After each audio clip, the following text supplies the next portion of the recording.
भगवान कृष्ण की वाणी रात को सोने से पहले और सुबह उठने के बाद जरूर सुने, आपकी जिंदगी बदल देगी। चलिए बिना देरी किए वाणी को सुनते हैं। गीता विश्व का एकमात्र ऐसा ग्रंथ है जो जीवन जीना सिखाता है।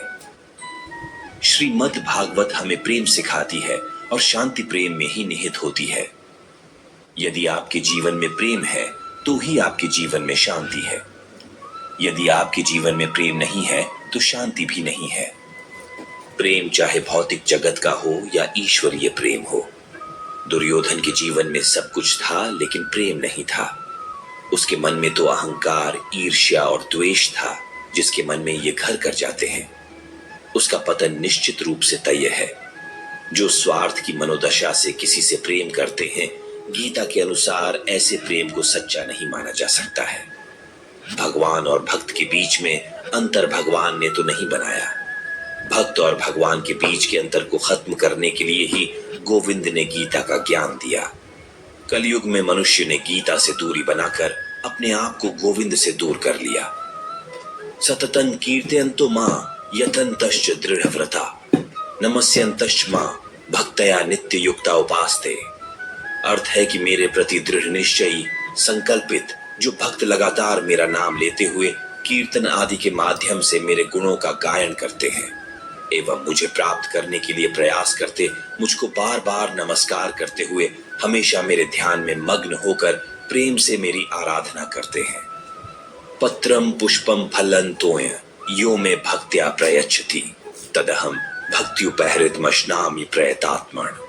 अर्थ है कि मेरे जो भक्त मेरे लिए प्रेम से पत्ता, फूल, फल, पानी आदि अर्पण करते हैं, उस उत्तम बुद्धि निष्काम निस्वार्थ प्रेम करने वाले भक्त द्वारा प्रेम से अर्पित किया हुआ सब कुछ मैं ग्रहण करता हूँ। मेरा जो भक्त किसी भी जीवधारी से द्वेष भावना नहीं रखता, परंतु सभी जीवों का करुणामयी मित्र है, जो स्वयं को स्वामी नहीं समझता और झूठे अहंकार से दूर है, जो सुख दुख सभी परिस्थितियों में समान भाव रखता है, सहिष्णु भी है, हमेशा आत्मा में संतुष्टि रखता है, संयम का बर्ताव करता है और जो दृढ़ निश्चय के साथ मन तथा बुद्धि स्थायी करके मेरी भक्ति एवं आराधना में लगा रहता है, ऐसे भक्तजन मुझे अत्यंत प्रिय हैं। भगवान श्री कृष्ण जी ने कहा है, प्रेम वो नहीं जी छीनने से प्राप्त हो। गीता के अनुसार किसी से ज्यादा लगाव हानिकारक हो जाता है। किसी से अत्यधिक लगाव आशा की तरफ ले जाता है और आशा दुख का कारण बन जाती है। प्रेम यानी स्नेह, लगाव, चाहत अनेक नाम हैं इस भावना के। हम सब किसी न किसी से प्रेम करते हैं, माता पिता से, पत्नी से, संतानों से, परिवार या मित्रों से। माता पिता से हमें सुरक्षा प्राप्त होती है, पत्नी से आधार प्राप्त होता है, संतानों से अभिमान और परिवार तथा मित्रों से संतोष मिलता है। अर्थात जीवन में सारे सुखों का अनुभव हमें प्रेम से ही प्राप्त होता है और फिर भी वही प्रेम का संबंध सदा दुख का कारण बन जाता है। ऐसा क्यों होता है? प्रेम का स्वाद भी कभी मीठा तो कभी कड़वा क्यों लगता? क्या हम वास्तव में प्रेम को समझ ही नहीं पाते? इसे समझने के लिए हमें स्मरण करना होगा प्रेम या चाहत के अनुभव का। क्या विचार चलते हैं हमारे मन में जब हम किसी से प्रेम करते हैं?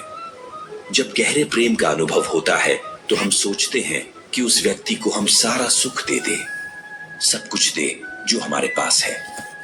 बदले में हमें किसी वस्तु की इच्छा नहीं होती। क्या यह सत्य नहीं? जब हम किसी को चाहते हैं तब हम उससे कुछ नहीं चाहते। प्रेम वास्तव में उस संबंध को कहा जाता है जिस संबंध से हमें कोई आशा, कोई चाह, कोई मांगना। जैसे ही कोई मांग मन में प्रवेश करती है, वैसे ही प्रेम हृदय से विलुप्त हो जाता है, चला जाता है।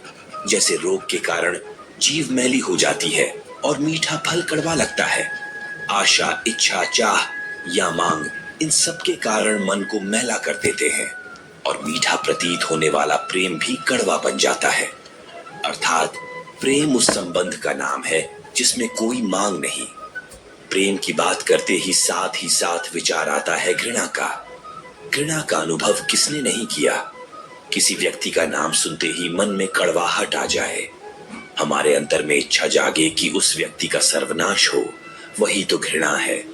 उसी व्यक्ति ने हमारे प्रेम को ठुकराया, हमारी कोई संपत्ति चुराई अथवा कारोबार में हमें धोखा दिया, ऐसे कई कारण भी हम सोच लेते। लेकिन क्या वास्तव में किसी के कार्य का हमारी घृणा से कोई संबंध है?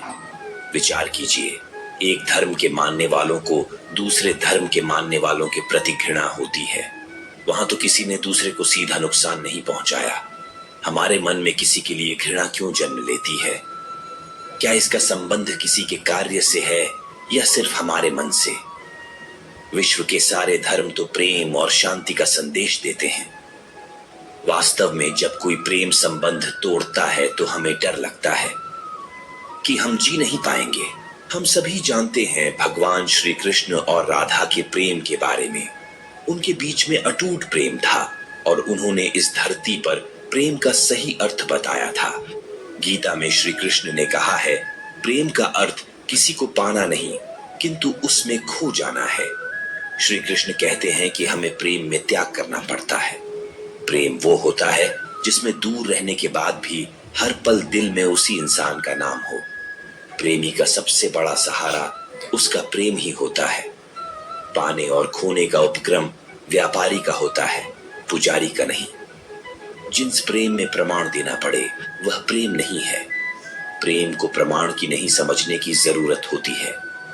जिससे प्रेम करते हो उसे समझने की कोशिश करो, पर रखने के लिए तो सारी दुनिया पड़ी है।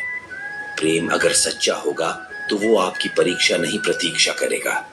जिस पर राधा को मान है, जिस पर राधा को गुमान है, ये वही कृष्ण है जो राधा के दिल हर जगह विराजमान है। समय देखकर नहीं, समय देकर प्रेम करना सीखो। जहां आपकी कोई कीमत नहीं है वहां पर रुकना अनुचित है, चाहे वो किसी का घर हो या किसी का दिल। प्रेम में कोई वियोग नहीं होता। प्रेम ही अंतिम योग है, अंतिम मिलन है। दिल से जो दिया जा सकता है वो हाथ से नहीं, और मौन से जो कहा जा सकता है वो शब्द से नहीं। आपने कभी छोड़कर नहीं जाते, और जो चले जाए वो अपने नहीं होते। प्रेम सुख के साथ दुख भी लाता है, पर जो उस दुख को सुख समझता है उसका प्रेम शुद्ध और सच्चा है। जब किसी के साथ भूत, वर्तमान और भविष्य समय के विचार आते हैं, बस वहीं से प्रेम का जन्म होता है। किसी से प्रेम करने की कोई वजह नहीं होती। प्रेम तो सिर्फ प्रेम है। यदि वजह है तो वह प्रेम नहीं पसंद है। जो मनुष्य मनुष्य से प्रेम नहीं कर सकता वह परमात्मा से कभी प्रेम नहीं कर सकता। सब कुछ झूठा हो सकता है मगर प्रेम में बहाए आंसू नहीं। प्रेम और आस्था दोनों पर किसी का जोर नहीं। ये मन जहां लग जाए वही ईश्वर नजर आता है। प्रेम में दर्द हर एक को मिलता है, बस जो सह जाता है वो प्रेम निभा जाता है। मुक्ति की इच्छा का अंत हो जाना ही मुक्ति है, और प्रेम की तलाश का अंत हो जाना ही प्रेम है। हर एक चीज तब तक सुंदर है जब तक आप उसे प्रेम करते हैं। कभी कभी उनसे भी दूर होना पड़ता है जिनके साथ हम पूरी जिंदगी गुजारना चाहते हैं। जिंदगी में सच्चे प्रेम का मतलब सिर्फ वही जानता है जिसने कभी सच्चा प्रेम करके खो दिया हो। प्रेम में स्वतंत्रता दी जाती है, अधिकार नहीं पाया जाता। प्रेम का अर्थ है कि सभी सुख, दुख और मोह से परे रहना। शादी करने के बाद किसी और से प्रेम करना गलत है, तो प्रेम होने के बाद किसी और से शादी करना भी गलत है। उम्मीद करता हूं आपको भगवान श्री कृष्ण के प्रेम के प्रति अनमोल विचारों को पढ़कर अच्छा लगा होगा। दोस्तों, भगवान श्री कृष्ण की यह बातें अगर आपको पसंद आई तो कमेंट में जय श्री राधे कृष्ण जरूर लिखें।